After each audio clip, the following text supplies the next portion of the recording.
434 mortos, entre eles 210 desaparecidos.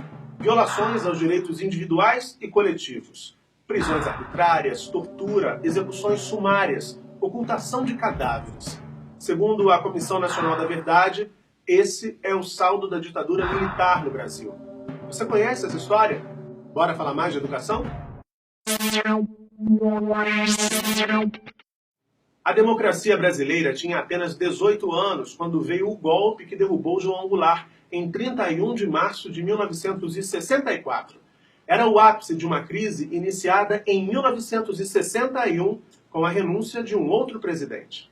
Em 25 de agosto de 1961, Jânio Quadros renunciou ao mandato pressionado pelo que classificou como forças terríveis que se voltavam contra ele. E atenção, atenção, ouvintes! O senhor Jânio Quadros acaba de renunciar à presidência da República. O presidente enviou carta ao presidente do Congresso Nacional comunicando sua decisão de deixar o governo. Seu vice, João Goulart, estava na China quando tudo aconteceu. Em tempos de Guerra Fria e de polarização entre os Estados Unidos e a União Soviética, a visita à China comunista prejudicou a imagem de Jango. E o que os americanos mais temiam era que o Brasil se transformasse numa imensa nação comunista, ampliando a experiência de Cuba e carregando toda a América Latina para o socialismo. A primeira tentativa de golpe foi imediata e o sistema de governo brasileiro foi mudado. O Brasil adotava o parlamentarismo, uma forma de reduzir os poderes do presidente da República. Porém, em janeiro de 1963, a população brasileira votou num plebiscito e restituiu o regime presidencialista no país. Jango seguiu governando pressionado por manchetes de jornais e críticas de opositores diante de medidas progressistas, como a expansão das leis trabalhistas e a limitação da remessa de lucros de empresas para o exterior. No dia 13 de março de 1964, diante de 200 mil pessoas na Central do Brasil, João Goulart fez um discurso histórico. Defendeu as reformas de base, que envolviam mudanças no sistema bancário, no sistema eleitoral e na estrutura agrária do país. Trabalhadores do campo já poderão então ser concretizada, embora em parte, a sua mais sentida e justa reivindicação, aquela que dará um pedaço de terra própria para ele trabalhar, um pedaço de terra para ele cultivar. Aí então, o trabalhador e a sua família sofrida, irá trabalhar para ele, porque até aqui ele trabalha para os donos da terra que ele aluga, ou para os donos da terra que ele entrega sua produção. O discurso de Jango caiu como uma bomba nos setores mais conservadores da sociedade. Em 19 de março, a Marcha da Família com Deus pela Liberdade reuniu entre 300 e 500 mil pessoas em São Paulo. Na marcha foi distribuído um manifesto pedindo o afastamento do presidente da República. Era um recado claro aos apoiadores do golpe. Havia sustentação de parte da sociedade para uma manobra que retirasse do poder o presidente João Goulart. O Brasil já estava dividido quando João Goulart arriscou um último movimento audacioso, se reunindo com militares no Rio de Janeiro, num gesto que foi interpretado como de apoio à insubordinação militar. Foi deposto pelos militares no dia seguinte, com o apoio do governo americano.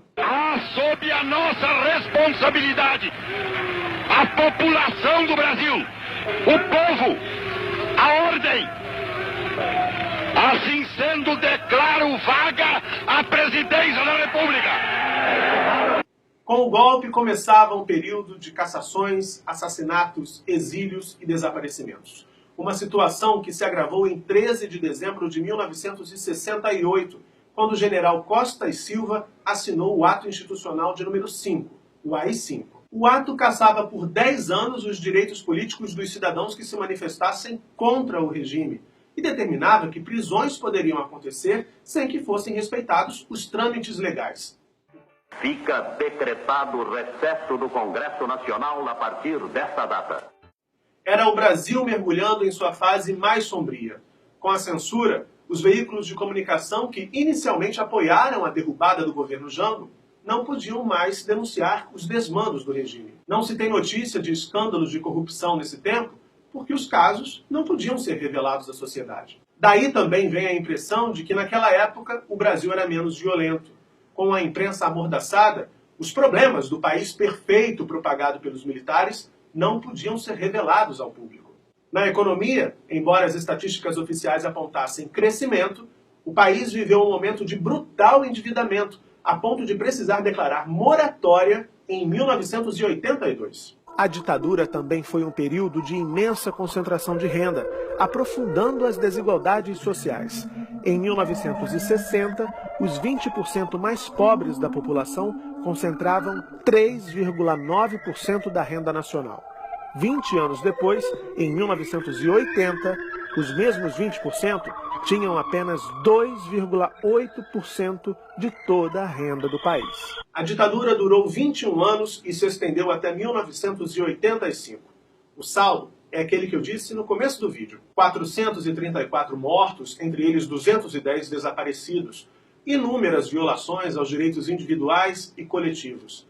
Prisões arbitrárias, execuções sumárias, tortura, ocultação de cadáveres. Dá para ter saudade? Aqui no Bora a gente acredita que olhar para a história e analisá-la criticamente é fundamental para que a gente não repita no futuro os mesmos erros do passado. E você, o que pensa sobre esse assunto? Deixe sua opinião aqui na página, a gente quer saber. Bora falar mais de educação? Até a próxima!